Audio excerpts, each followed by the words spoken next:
Bismillahirrahmanirrahim. Assalamu alaikum students.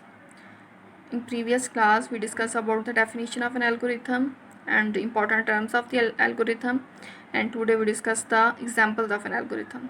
And first one example is to find the sum, product and average of 5 given numbers. कि हमने sum, product और average find out करना है 5 given numbers का. सबसे first step है हमारे पास start का.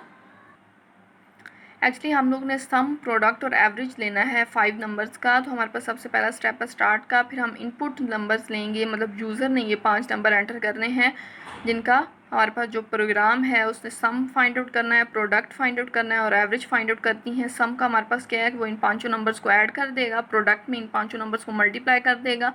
और एवरेज का फार्मूला क्या होता है कि जो हमने सम लिया है और जितने नंबर्स का लिया है उस पर उससे डिवाइड कर देना है. 5 नंबर्स हैं तो उसे 5 पे डिवाइड करेंगे, 10 नंबर्स हैं तो 10 पे डिवाइड करेंगे. जब हमारे पास 5 नंबर्स हैं n0, n1, n2, n3 and n4, और हमारे पास ये एक्चुअली n0 से n4 तक है. अगर n1 से होता तो n1 से n5 तक होता.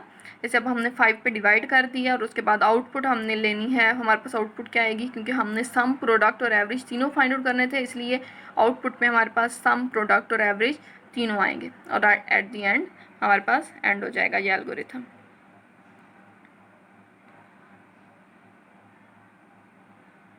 आगे नेक्स्ट एग्जांपल है हमारे पास to find the acceleration of moving objects with given mass and the applied force. हमने फ्लो चार्ट भी इसका किया था कि हमने एक्सेलरेशन फाइंड आउट करना था, और एक्सेलरेशन का फार्मूला आप सब लोगों को पता होगा. हमारे पास फोर्स पर यूनिट मास होता है. तो हमारे पास सबसे पहला स्टेप क्या हमने पढ़ा कि हमारे पास एल्गोरिथम में स्टार्ट का होगा और हमारे पास एंड का होगा, ये मस्ट होगा. फिर हमने इनपुट क्या लेना है, जो 2 चीज़ें हमें उस फार्मूले में ज़रूरत है. कौन सी 2 चीज़ें ज़रूरत है, मास और फोर्स. तो मास और फोर्स यूज़र देगा. आगे हमारे पास प्रोसेसिंग का ऑपरेशन होगा. प्रोसेसिंग के ऑपरेशन में क्या होता है कि हमारे पास उस फार्मूले में कैलकुलेशन जो होती है वो होती है. तो वो हमारे पास क्या होगा, फोर्स पर यूनिट मास. आगे आउटपुट हमारे पास क्या आ जाएगी, एक्सेलरेशन. जो यहाँ पे हमने प्रोसेसिंग में किया है वो हमारे पास आउटपुट आ जाएगी. एक्चुअली एक्सेलरेशन ही तो हमने फाइंड आउट करना था. जो चीज़ हमने फाइंड आउट करनी है वो आउटपुट में आ जाएगी और एट दी एंड हमारे पास ये एंड हो जाएगा. आगे नेक्स्ट है to find the volume of the cube. तो क्यूब का फार्मूला हम लोग ने पढ़ा था. हमारे पास फ्लो चार्ट में क्या था, एजिस का क्यूब था. तो वहाँ पे एजिस थे. एजिस का मतलब यहाँ पे हमारे पास क्या है, साइड है. मतलब वहाँ पे उसने एजिस को कंसिडर किया, यहाँ पे वो साइड कह रहा है उसी टर्म को. तो हमारे पास इसमें कोई बड़ा डिफरेंस नहीं है. हमारे पास सबसे पहला स्टेप क्या होगा, स्टार्ट का. उसके बाद उसने इनपुट नंबर क्या लिया, साइड. इनपुट नंबर साइड लेने के बाद उसके बाद हमारे पास है वॉल्यूम का फार्मूला. वॉल्यूम के फार्मूले में उसने साइड का क्यूब ले लेना है, side into side into side. आगे नेक्स्ट है हमारे पास आउटपुट वॉल्यूम और एट दी एंड हमारे पास एंड हो जाएगा. हमारे पास वॉल्यूम का फार्मूला हमारे पास क्या होता है कि साइड का हम क्यूब लेते हैं. तो उसने इसी तरह साइड को 3 टाइम्स मल्टीप्लाई कर दिया और एट दी एंड हमारे पास आउटपुट रिजल्ट आ गया वॉल्यूम. आगे नेक्स्ट हमारे पास एग्जाम्पल है to find the area of parallelogram. कि हमारे पास पैरेललोग्राम का हमने एरिया फाइंड आउट करना है. स्टार्ट और स्टॉप उसी तरह होगा. इनपुट में हम क्या लेंगे, जिन 2 चीज़ों की हमें पैरेललोग्राम के एरिया में ज़रूरत है, बेस और हाइट की ज़रूरत है, इसलिए हम इनपुट बेस और हाइट लेंगे. आगे एरिया के फार्मूले में हमने बेस और हाइट दोनों को मल्टीप्लाई करना है, तो हमारे पास उसका एरिया आएगा. तो अब हमारे पास तीसरे स्टेप में प्रोसेसिंग होगी, जिसमें हमने क्या कर देना है, area is equal to base into height multiply कर देना है. और and the the end area ही चाहिए था तो आउटपुट में एरिया. फिर हमारे पास आउटपुट एरिया आ जाएगा और एट दी एंड हमारे पास एंड वाली स्टेटमेंट यूज़ कर देंगे, क्योंकि हमने कहा स्टार्ट और एंड तो हमारे पास हर एक में आएगा.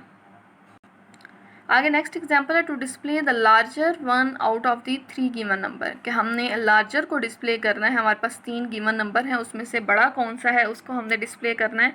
सबसे पहले स्टार्ट है. उसके बाद हमारे पास क्या है, input number n0, n1 and n2. हमने 3 नंबर्स लिए और उसमें से जो एक नंबर था n0 उसको हमने लार्जर कह दिया, उसको सेट कर दिया कि ये हमारे पास लार्जर है.